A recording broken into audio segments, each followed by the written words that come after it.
للزحمة. طبعا نحن الحين دخلنا يا اخوان في العشر الاواخر، فعشان كذا مرة استغلها برضو، عشان كذا في زحمة الحين يا اخوان في المسجد النبوي الشريف زي ما تشوفون.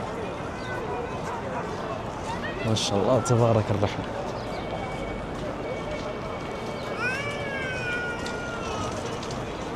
ذكر كمان اللهم صل على محمد اللي هو اللهم اني ابسط اشهدك واشهد حملة عرشك وملائكتك وجميع خلقك انك انت الله وحدك لا شريك لك وان محمدا عبدك ورسولك. النبي عليه الصلاه والسلام يقول ايش؟ اذا قلتها مره واحده اعتق الله ربعك من النار، يعني الله عز وجل اعتق ربعك من النار، ومرتين يعني نص، 3 مرات 3 ارباع، وقلتها 4 مرات كذا ان شاء الله اعتق الله عز وجل كلك من النار. فلا تنساها ابدا في العشر الايام هذه. ليش؟ لانه نسال الله عز وجل ايش؟ ان يجعلنا واياكم من عتقاء هذا الشهر الفضيل. ليش؟ لأنه نسأل الله سبحانه وتعالى أن يجعلنا وإياكم من عتقاء هذا الشهر الفضيل. برضو كمان لا ننسى آخر شيء سورة الإخلاص. سورة الإخلاص يكون تعدل ثلث القرآن، فإذا قرأتها 3 مرات تخيل كأنك ختمت ختمة في يوم أو في ليلة واحدة. وخلونا الحين نروح يا إخواني المكان اللي دخلت المقطع عشانه، اللي هو إن شاء الله اليوم راح نفطر قريب من المسجد النبوي الشريف مرة في الواجهة الأمامية زي ما تشوفون. هذا الفندق فندق من الفنادق اللي الزوار والناس يعني يجونه يفطرون أو يتسحرون فيه، واسمه إلاف التقوى. الفندق هذا يا إخوان قريب مرة للمسجد النبوي الشريف زي ما تشوفون قدامه في الواجهة الأمامية. فاليوم إن شاء الله راح نفطر داخل، وبعدها نروح نصلي صلاة المغرب داخل المسجد النبوي الشريف. اسم المطعم يا إخوان مطعم زعفران الفارسي، والطريق اللي كل هذول الناس جايين منه اسمه ممشى قباء. هو ممشى يا إخوان يربط ما بين مسجد قباء والمسجد النبوي الشريف. الفندق هذا يا إخوان موقعه مرة جيد زي ما تشوفون. زبدة الهرجة راح ندخل اليوم إن شاء الله ناخذ لنا فكرة من عنده.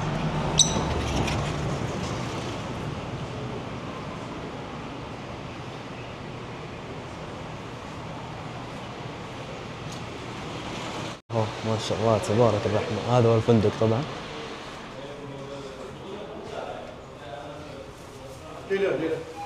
اوكي ثانك. شوف اوكي.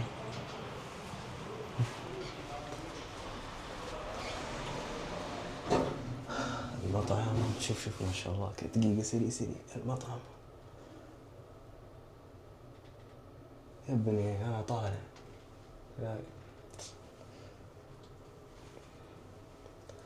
واحد يلا نشوف.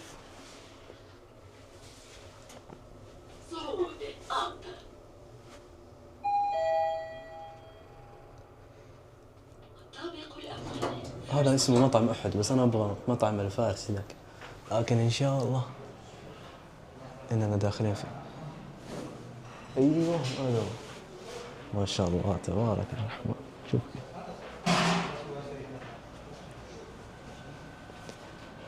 نحن الحين يا إخوان مع مدير المطعم وبيعطينا معلومات عن الأكلات الفارسية اللي يقدموها في المطعم. تفضل يا أحمد. طبعا اهلا وسهلا بكم في المدينه المنوره في فندق الاف التقوى. احنا مطعم زعفران هو المطعم الفارسي، موجودين في المدينه المنوره في المنطقه المركزيه بجوار بوابه 309. اللي انا عاوز اقوله ان احنا فتحنا اول فرع لينا في جده في اكتوبر عام 2024، والحمد لله بفضل الله فتحنا هنا الفرع الثاني لينا في المدينه المنوره في داخل الى فندق الاف التقوى. الحمد لله. طبعا هو الاكل الفارسي اكل معروف، وصار الناس ما شاء الله دلوقتي عندها خبره، وهو اكل حلال حتى في جميع دول اوروبا وامريكا. يعني المشاوي الفارسيه هي اكتر شيء بيميز الاكل الفارسي، المشويات المتبله على الطريقه الفارسيه. في عندنا كمان الادامات المتبله ايضا بالطريقه الفارسيه. في عندنا كمان مقبلات، في عندنا مشروب اللبن المشهور الفارسي. اهلا وسهلا بكم في جده او في المدينه، في انتظاركم ان شاء الله.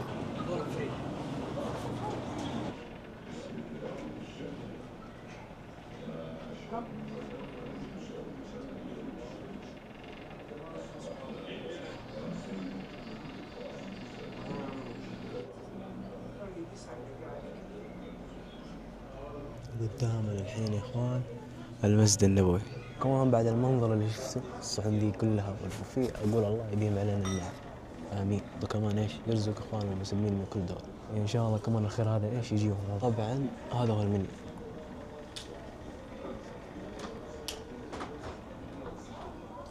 فايش انا بنتظر الحين يأذن ان شاء الله بعد شويه، وقبل يأذن بشويه ان شاء الله بنشغل لكم كاميرا نمر على السحر.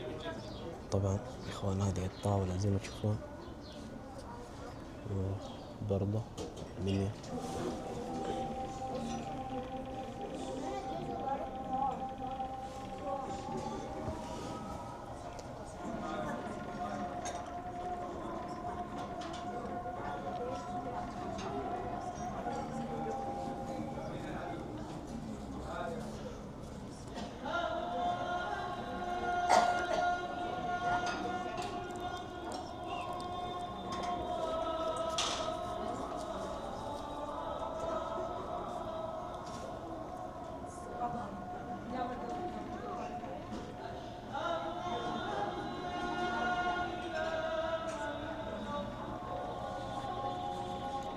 هي بالله هذا ايش يعني. بعدين كمان ايش يقول لك تصبها في شيء زي كذا، والله يا كاي والله يا اخواني خلوك تستحي والله هذا افضل وصف.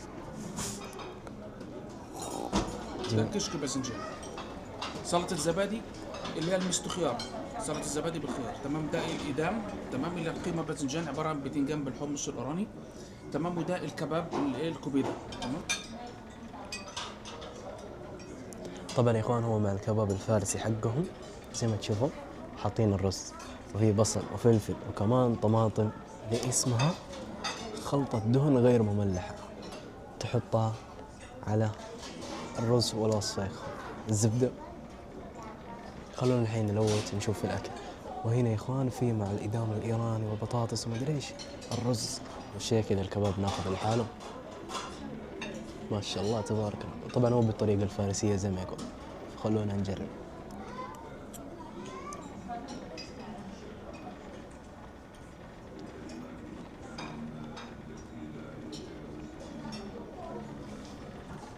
ما شاء الله تبارك الرحمن. بسم الله.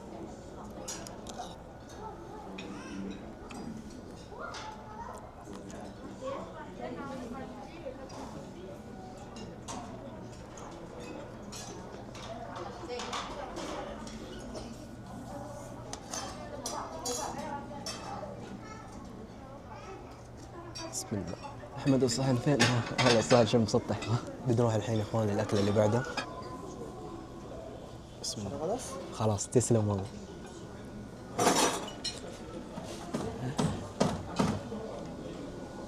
يا الله.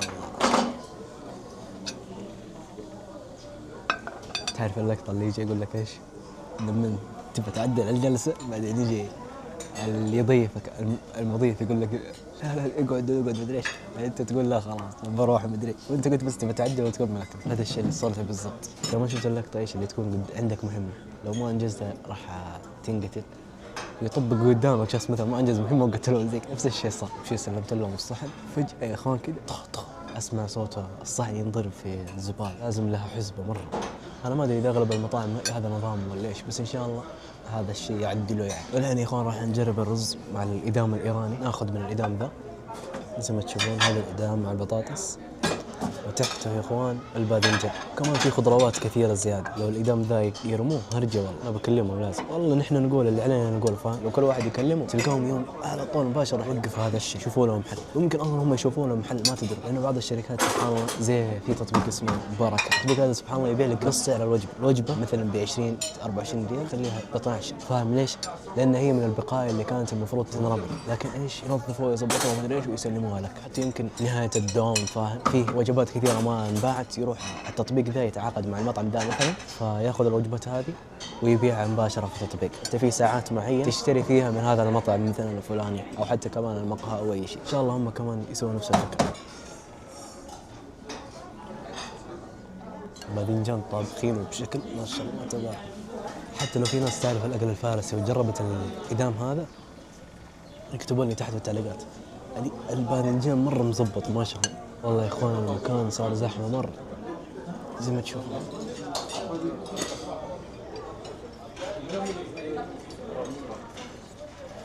المكان مره صار زحمه. طبعا يا اخوان زي ما تشوفون البوفيه ما شاء الله. واخر شيء نحن الحين بنسويه اللي هو بنحل اخر صحن يا اخوان. طبعا اكيد يا اخوان اكيد اللي هي الكنافه، حبتين كنافه زي كذا. في برضو كمان هنا يا اخوان حلا ثاني،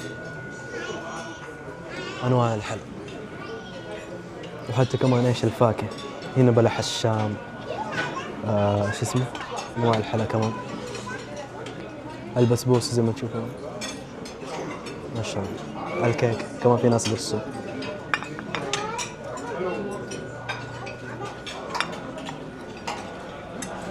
والله يا اخوان زي ما تشوفون اخذت لي من الكنافه برضو كمان الحلا الشعريه الثانيه زي ما تشوفون، هذه الكنافه.